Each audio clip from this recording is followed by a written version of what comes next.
Please tell me your name and where you were born. Donald Debates. I was born in Marshall, Minnesota. My family lived on a farm at that time.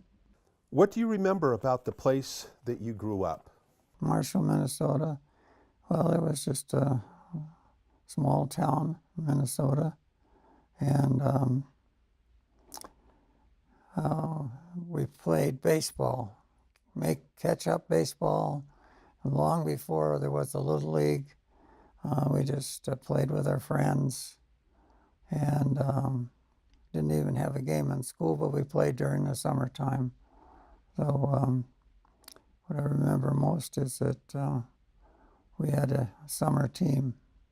What were your school days like? We went to the Catholic school through 8th grade, and then 9th through 12th to public school.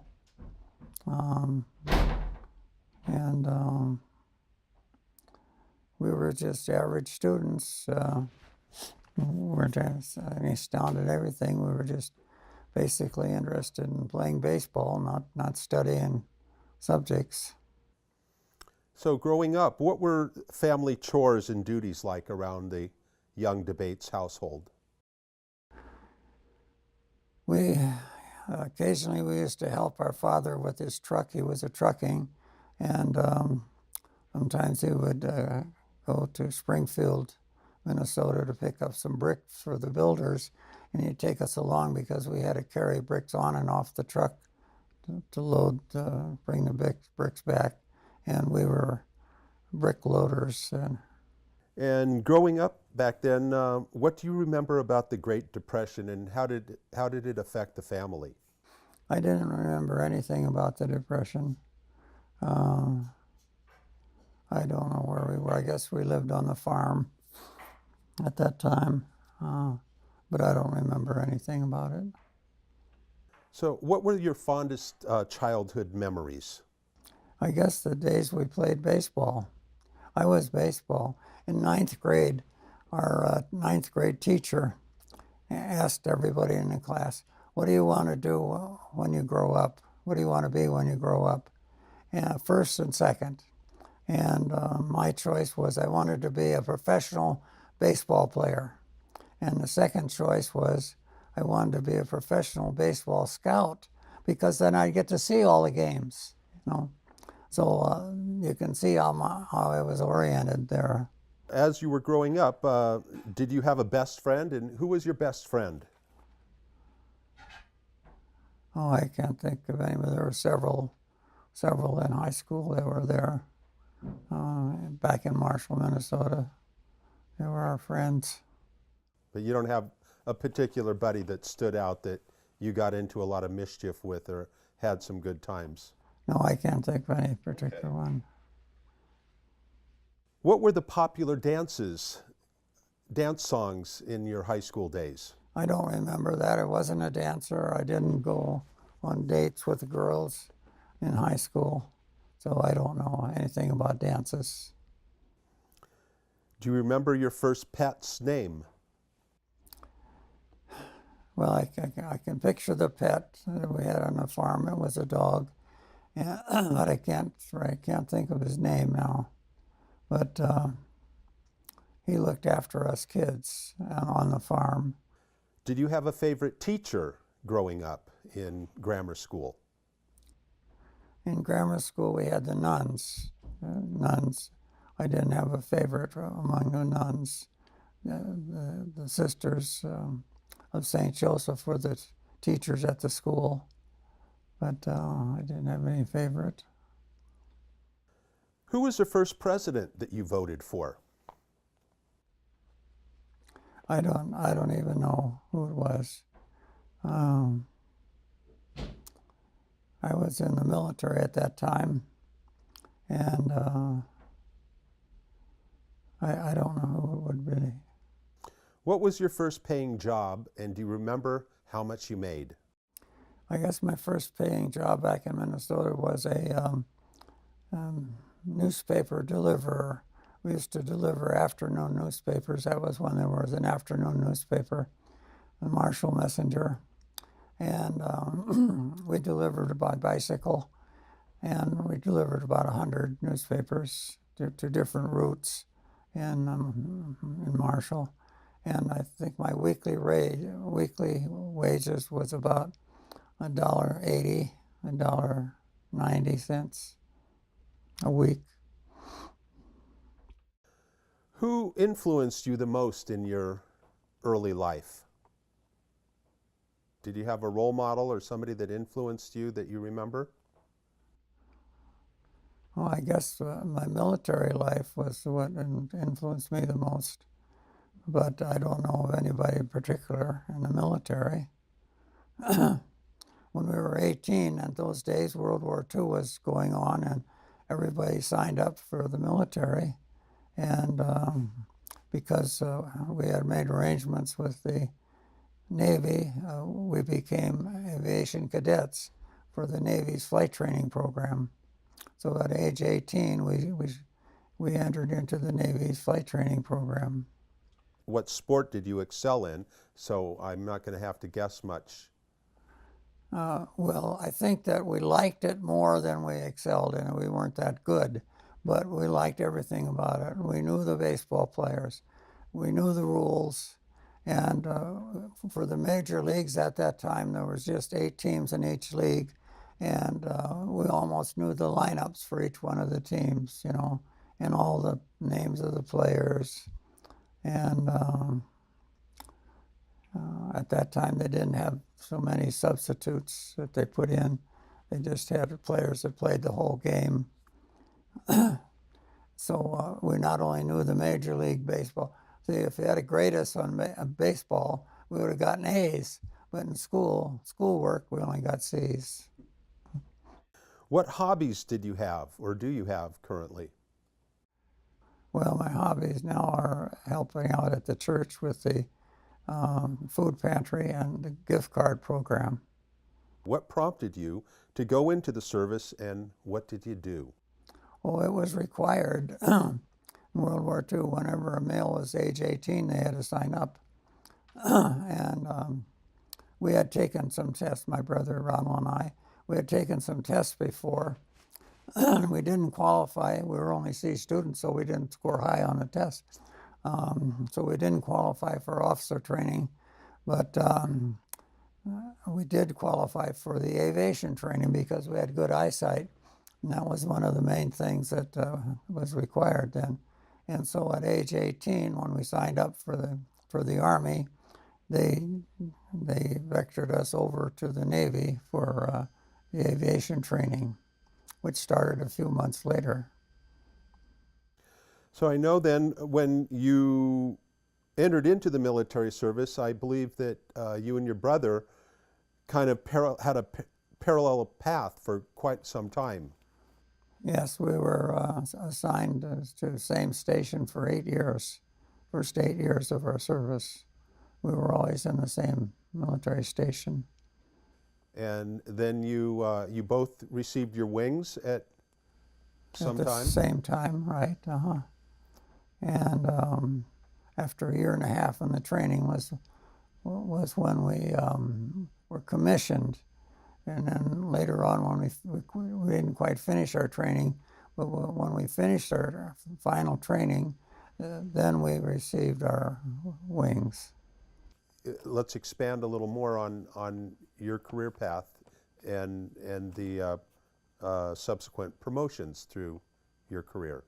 Well, we were first assigned to, we were fighter squadron pilots, so we were first assigned to a Navy fighter squadron in San Diego, and that squadron, that air group was a few months later deployed on the Tarawa, CVS 40, Tarawa, and it was going on a cruise in the Pacific.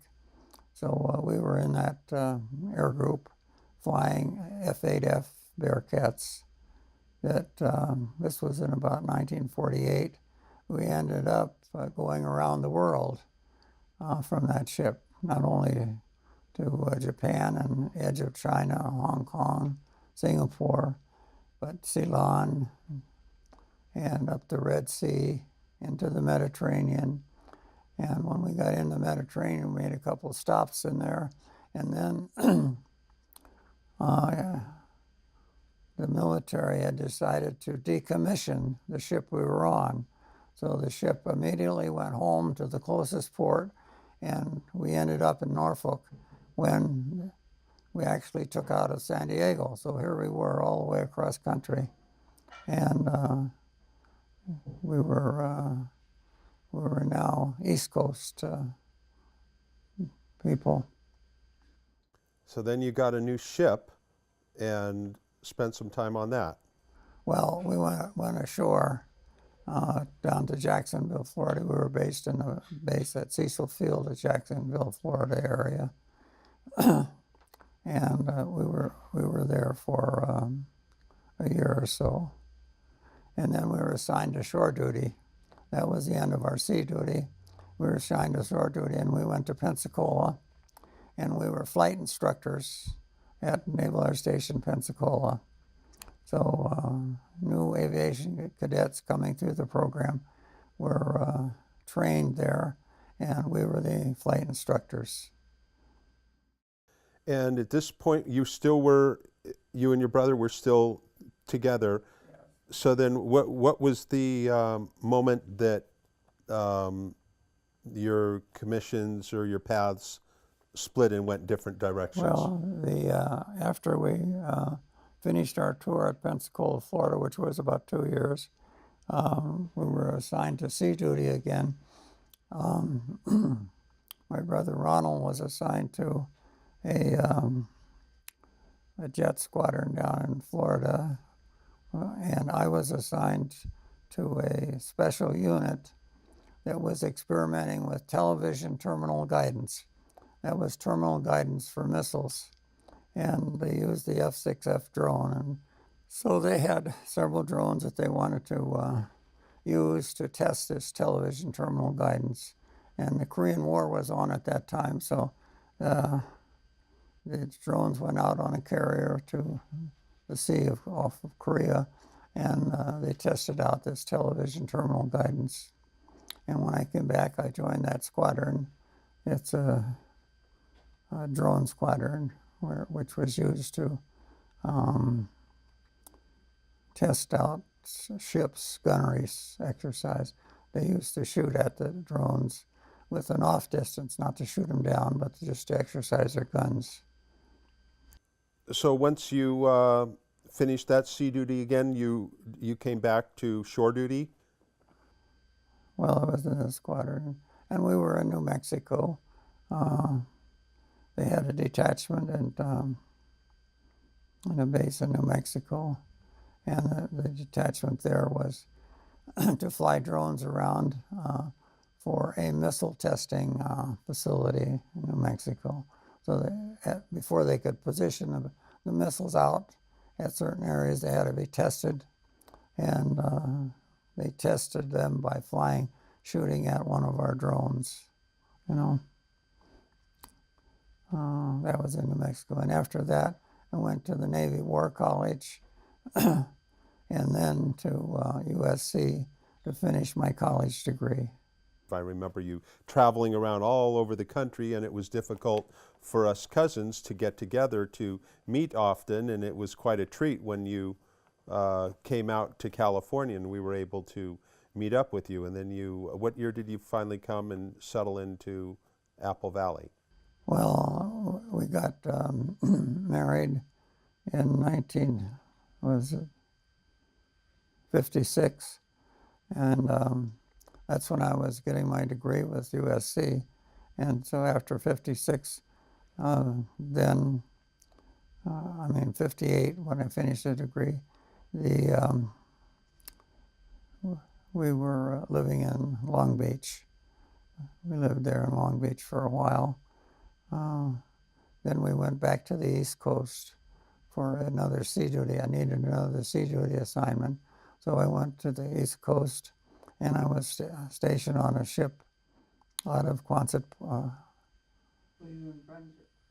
Point, Rhode Island, yeah.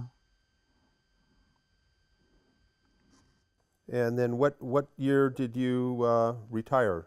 Retired in 1970, yeah, August 1st, 1970. And that's when we came to California and we resided here in Apple Valley. Okay, now I'm going to shift gears here a little bit. How important was faith and religion in your family in bringing up your children? Well, it was always there, and we were always Catholics, and didn't know any other way around it. What was the best day of your life? Do you have a best day that you remember? I think the best day was probably when I got out of the Navy and I had a new job, a transition, because I had to get a new job here back in Apple Valley. And so I had a new job in my retirement with Chapman University. And, yeah, you know, it gave me something to do on a regular basis. Tell me, how did you meet your wife, and what was your first date like? I met my wife in Norfolk, in San Diego. They had Navy nurse dances at the Officers Club down in San Diego. And that's where I met Ruth Ann, my wife. And the first date was probably around San Diego, looking at the sights in the park. What was the luckiest thing that ever happened to you? I suppose looking back, it was that my wife agreed to marry me. Good answer. Well, what's a typical day in your life now? Well, I'm volunteer at the church. That's basically what I am. So I usually try to go to church every day, and then I monitor the gift card program on the weekends and the food pantry a couple days during the week. The church has a food pantry, and they sell gift cards on the weekends. Now tell me about your children bringing grandchildren into your life. Tell me about the excitement or the joy of your first grandchildren. Well, our first grandchildren were Thomas Haney up in Washington, and so we'd go up and visit him. Ruth Ann was a nurse. She'd help take care of him when our first grandchildren came. What advice would you give young people? Keep studying, do your best, and you will find a way. It may not be the first thing that you start in, but you will find your way in life. Do you have any good words of wisdom, life lessons to live a happy life? Well, have a good religion. Religion is part of your life, and let the Lord guide you into what you should be doing. So let's talk about your children. How many children did you have? We have four children, 3 girls and 1 boy. And then I understand a couple of them decided to follow your footsteps in the Navy. Right. My oldest daughter was in the Navy and in intelligence, and she actually advanced to admiral, rear admiral. And the youngest daughter is in the medical profession, and she's a doctor.